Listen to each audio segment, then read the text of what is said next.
If you don't toe the line of this new woke orthodoxy, you're told to shut up, sit down, and do as you're told. And if you fail to do that, then you're going to be fired and face personal financial consequences. Yesterday, Google's stock price cratered when it came to light that Gemini, its AI product, was generating images that were wildly off base. And this is probably one of the more interesting business stories of the last year. I want to dive deep into it on three different levels. One is on the programming of the AI itself and what the heck is going on there.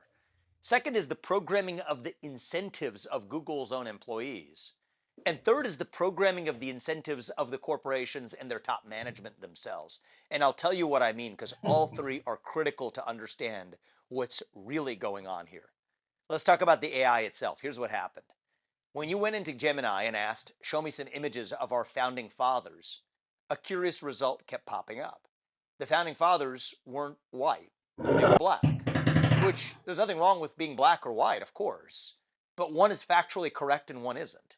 And the AI was persistent in its biases across a wider range of categories. What did this reveal? The AI just reflects the biases of its human creators. I don't know if you have seen this. Google is receiving massive backlash on social media. I don't know what is happening. When you take a look at this article, it clearly tells you everything you need to know.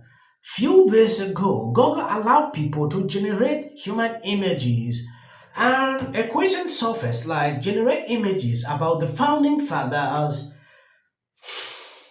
People were shocked to see what was going on. Now it is everywhere.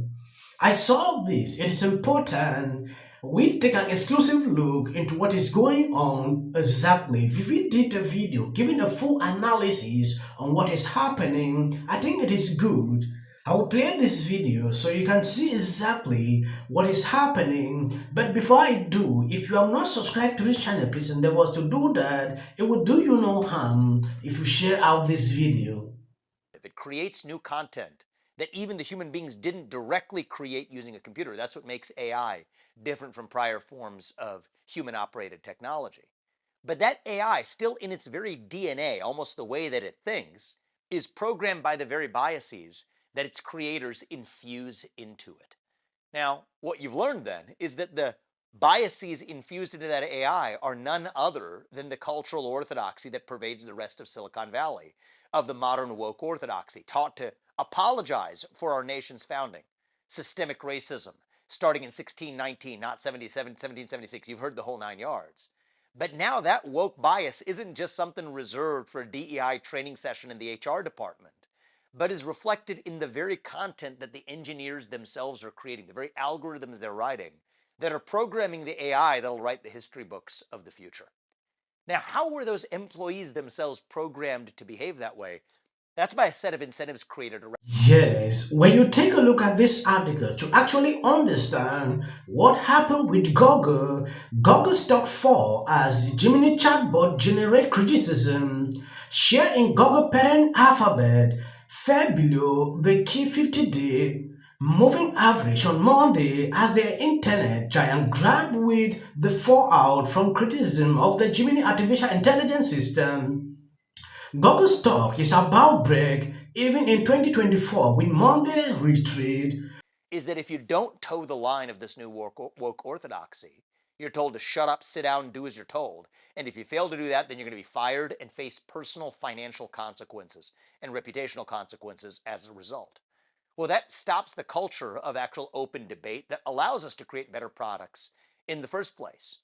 So my bet is many of those engineers who were working on Gemini knew that they were creating a biased product, a product that was going to actually create a life of its own and get people to wrong answers.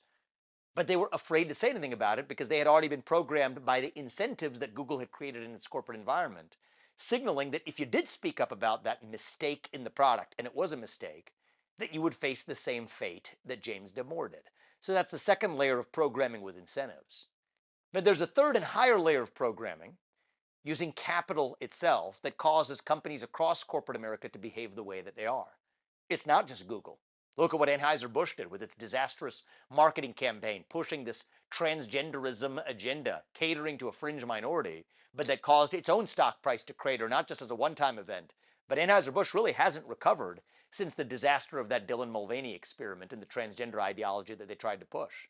You could argue there's even a similar lesson to be learned by Boeing, which, for all of its DEI policies, didn't do much to prevent its own planes from actually operating at a high quality when you have doors flying off the 737 MAX in the middle of the sky. The list goes on. But who's programming these companies to behave that way? Those are the asset managers, the financial institutions that invest your money across the public companies in corporate America. What they're doing is using your money to effectively vote for policies in all of these companies' boardrooms that advance social agendas instead of product excellence, be it product excellence for Gemini or for Budweiser or Anheuser-Busch or arguably even Boeing. BlackRock, State Street, Vanguard managing 20 some odd trillion dollars, voting for racial equity audits in Apple's boardroom, as you saw with BlackRock and State Street a couple of years ago, voting for Scope 3 emissions caps with Chevron, in the case of BlackRock, State Street, Vanguard several years ago, that don't advance these companies' best interests, but which do advance one-sided orthodoxies that government actors in turn are pushing BlackRock, State Street, and Vanguard to pursue. So pull that string all the way up the chain. You see this is one of the reasons I like Vivi. The DEI is one of the reasons you will see company going woke. Vivi said a lot on this clip, which I appreciate. This employee knew exactly this is the type of thing they are creating. It will be biased. It will be given wrong answers. But they continue to do that because they are scared. They want to protect their job. When it backfired, social media users going off like never before, that is when they realize before you succeed in certain domains, you need to go woke. Vivi mentioned here, talk about Bud Light, Anheuser-Busch. Till date, they are not able to recover from what happened to them. I think that was just a sample for people to see. If you notice now, Anheuser-Busch is going back, like we saw with Daniel White, UFC, trying to gain back their trust after learning the hard way. If you see Google trying to stop the production of this kind of images, it is because they have seen the implications. Investors are crying because their stock is going down. It is high time they realize BlackRock, and to name just reasons companies are going woke every single day, it is high time they realize.